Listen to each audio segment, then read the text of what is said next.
People working in the textile industry have been shown to develop lung disease after exposure to nylon plastic. Flock said right. Continuous daily interaction with plastic allows oral, dermal, skin, and inhalation exposure to chemical components.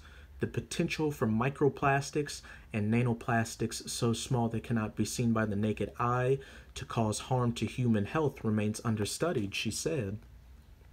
Michael Warhurst, director of European chemical watchdog group ChemTrust, has, with academics, identified over 4,000 chemicals potentially present in plastic packaging, of which 63 have been identified as dangerous to human health because of their potential to disrupt hormones.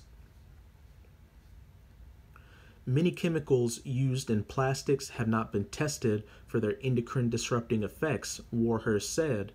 Current test methods are not very good at identifying all of them. Some of the most common are bisophenols and phthalates, used in everything from food packaging and toys to floor tiles and water bottles. They have been connected to childhood obesity, asthma, cardiovascular diseases, and even cancers.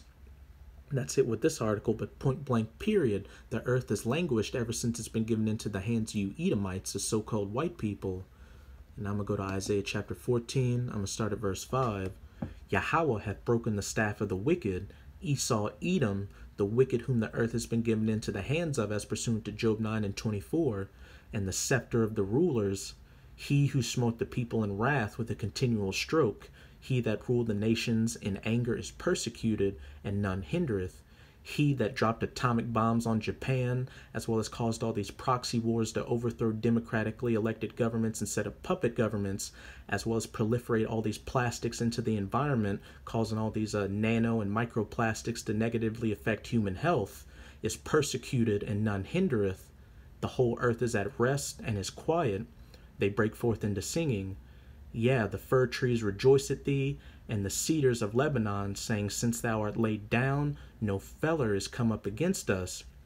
And not only are the people going to rejoice when you Edomites are taken out of power, but nature itself, because it's going to be able to go back to its former estate, living naturally under the laws of Yahweh Ba'ashim Yahushai. And I'm going to close it out with Psalms 96, verse 10 through 12. Say among the heathen that Yahweh reigneth. The world also shall be established, that it shall not be moved. He shall judge the people righteously through his laws. Let the heavens or the sky rejoice, because there are no more plastic particles from degraded tires in them, or chemtrails being sprayed in them. And let the earth be glad, because there are no more microplastics getting into the human body, or people having to eat GMO foods.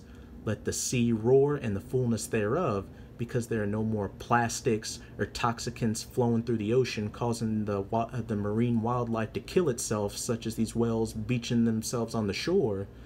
Let the field be joyful, and all that is therein. Then shall all the trees of the wood rejoice, because their lands are no longer being strip mined, or they're no longer being sprayed with chemical defoliants.